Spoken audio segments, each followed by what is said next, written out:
salam Bapak Ibu saudara yang dikasih Tuhan. Selamat pagi, Shalom. Mari kita mau mengawali ibadah kita pada pagi hari ini. Kita mau naikkan pujian. Glory haleluya. Pagi hari ini Tuhan, kami mau naikkan syukur kami di hadapan-Mu. Kami mau mengagungkan nama-Mu Tuhan, sebab Engkau besar. Engkau besar Tuhan. Sama-sama mari katakan pujian ini. Ku datang dalam hadirat-Mu, ku pandang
Shalom Bapak Ibu yang dikasih Tuhan, kita akan mendengarkan firman Tuhan pagi hari ini yang terambil di dalam Matius 25 ayat 14 sampai ayat yang ke-30 tentang talenta. Bapak Ibu nanti bisa baca di rumah tentang ayat ini, tapi pada intinya adalah Tuhan Yesus mengajar kepada setiap orang, setiap umat manusia untuk memiliki talenta di dalam hidupnya. Untuk apa talenta itu? Supaya kita bisa mengerti dan memahami sesuatu yang Tuhan ciptakan dalam kehidupan kita itu, talenta kita itu seperti apa, seperti itu ya. Jadi di situ, di ayat situ dikatakan bahwa Tuhan memberikan ada 5 talenta dan 2 talenta seorang pekerja keras gitu ya, untuk melipat gandakan apa yang dipercayakan padanya, seperti orang yang diberi modal dan mau bekerja untuk menghasilkan keuntungan yang sepadan dengan modal yang dipercayakan kepadanya. Hamba-hamba ini tidak mau berdiam diri, tetapi menganggap talenta yang dipercayakan kepadanya merupakan peluang untuk mendapatkan keuntungan bagi tuannya. Mereka akhirnya menghasilkan keuntungan 100% dari modal awalnya. Kemudian ada hamba yang tidak mau bekerja. Di sini adalah hamba yang menerima 1 talenta, berpendapat bahwa tuannya adalah orang yang jahat dan hanya mau mengambil keuntungan dari hambanya saja.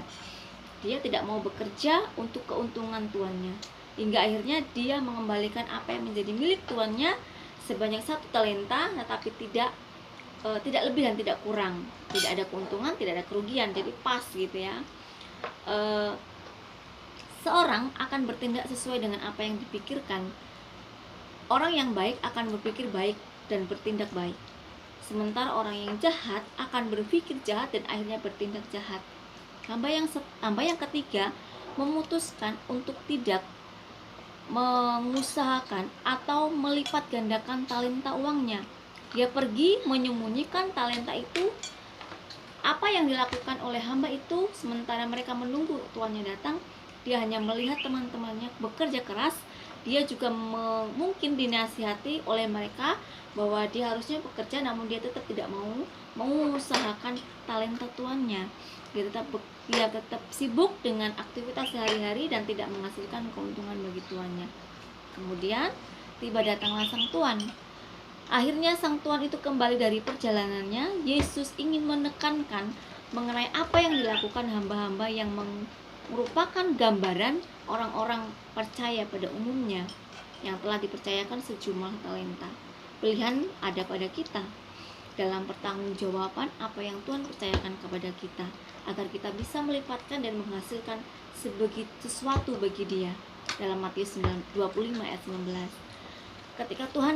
Ketika Tuhan datang untuk kedua kalinya, kita semua harus memberikan pertanggungjawaban atas semua yang telah diberikan kepada kita. Sebagai orang yang percaya, yang dipercayakan untuk melipatkan talenta, kita harus mengupayakan kepercayaan itu. Orang yang memiliki 5 dan 2 talenta, mereka malahan ditambahkan tanggung jawab dan berkat yang mereka terima pun bertambah. Tetapi hamba yang dipercayakan 1 talenta, talentanya diambil dan diberikan kepada yang telah melipat gandakan talenta. Ingatlah bahwa apapun yang kita lakukan dalam hal kepercayaan yang Tuhan berikan kepada kita, suatu saat Tuhan akan meminta pertanggungjawabannya, menyelesaikannya dengan kenyataan hidup, menyelaraskan dengan kenyataan hidup ya.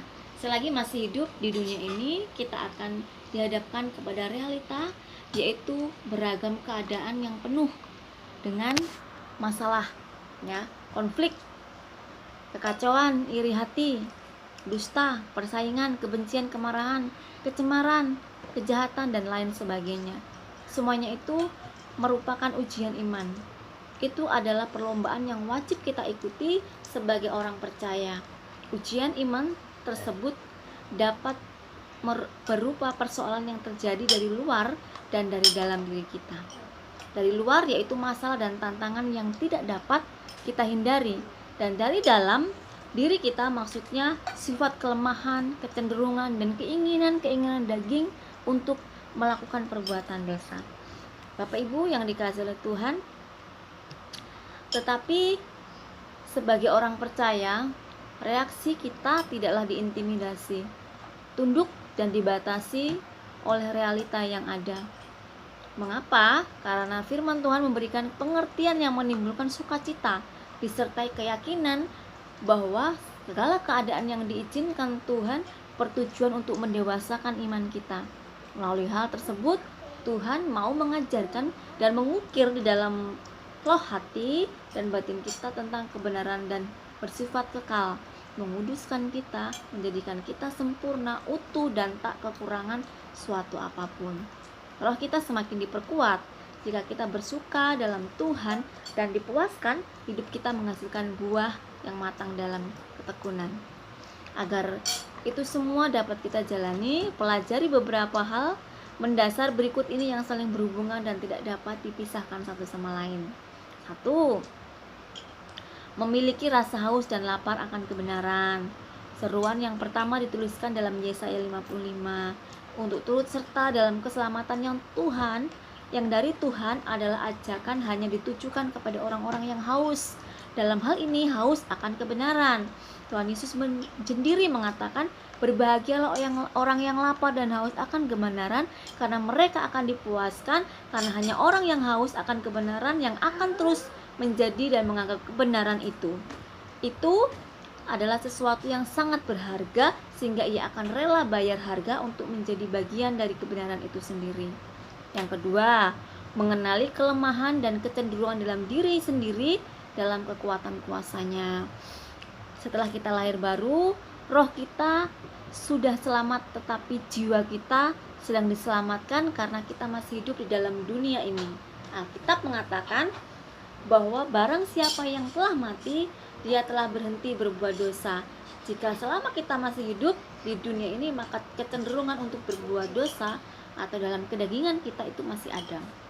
Bapak Ibu, kita perhatikan bagian yang kedua ini ya. Jika kita berkata bahwa kita tidak berdosa, maka kita menipu diri sendiri dan kebenaran tidak ada dalam diri kita. Jika kita berkata bahwa kita tidak berbuat dosa, maka kita membuat dia menjadi pendusta dan firman-Nya tidak ada di dalam diri kita. Dalam 1 Yohanes 1 ayat 8 dan 10. Tidak usah takut menjadi lemah, menjadi tawar hati, putus asa, menyerah dalam kelemahan kita, tapi percayalah akan kekuatan dan kehebatan kasih-Nya yang sanggup memulihkan keadaan kita, juga memberikan kita otoritas dan kuasa serta kemampuan melawan kedagingan dan dusta iblis. Roh yang ada dalam diri kita lebih besar dari roh yang ada di dalam dunia. Demikianlah kita ketahui bahwa kita berasal dari kebenaran. Demikian pula kita boleh menenangkan hati kita di hadapan Allah, sebab kita dituduh olehnya Allah adalah lebih besar daripada kita serta mengetahui segala sesuatu. Nah, yang ketiga adalah pengenalan seseorang akan pribadi Tuhan, mengenai identitas baru dalam Kristus Yesus, memahami arti dan peran Tuhan bagi kehidupan kita. Tuhan Allah menciptakan langit dan bumi dan segala isinya.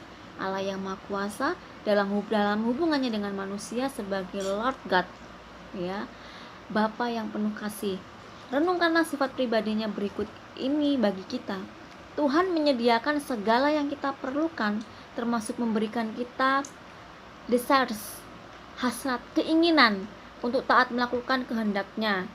Jehovah Jireh menyembuhkan, Jehovah Rafa, ya, panji kemenangan, Jehovah Nisi menguduskan, sumber damai, sejahtera, Shalom, memegang kuasa otoritas tertinggi dan semua musuh tunduk kepadanya.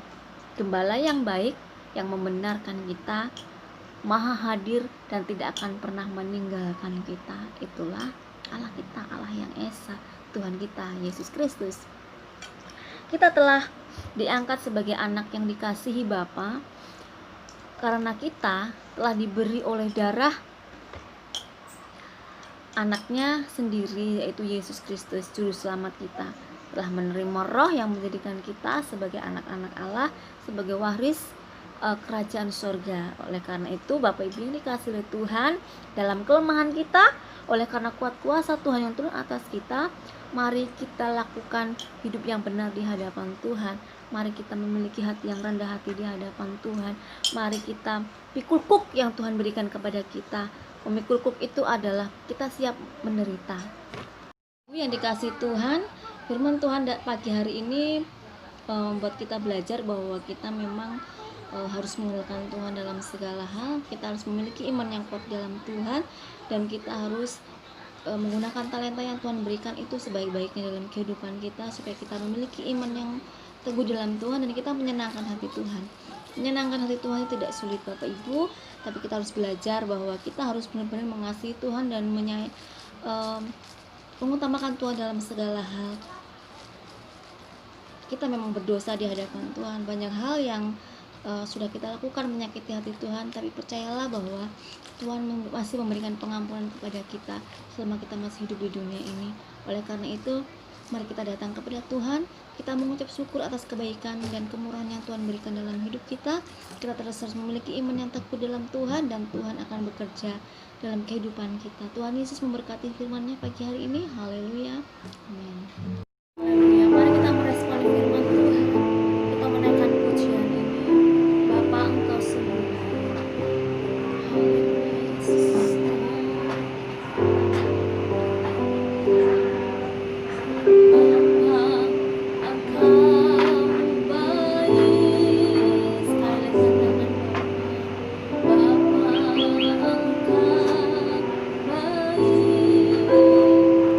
Kau selalu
pagi hari ini. Terima kasih Tuhan, Engkau sudah memberkati kami dari awal pertengahan sampai akhir ibadah kami. Biarlah Engkau juga memberkati setiap jemaat-Mu, perkumpulan permasalahan yang dihadapi jemaat-Mu. Mari Tuhan Engkau tolong. Bapak Ibu sudah dikasih Tuhan, kita akan menerima berkat yang daripada Tuhan mengalir atas kita pada saat pagi hari ini. Kasih karunia dan damai sejahtera dari Allah Bapa kita dan dari Tuhan Yesus Kristus menyertai kita dari sekarang sampai selama-lamanya. Tuhan Yesus datang kali yang kedua menjemput kita di awan-awan yang permai. Di dalam nama Tuhan Yesus kami berdoa dan mengucap syukur. Amin. Terima kasih Tuhan Yesus.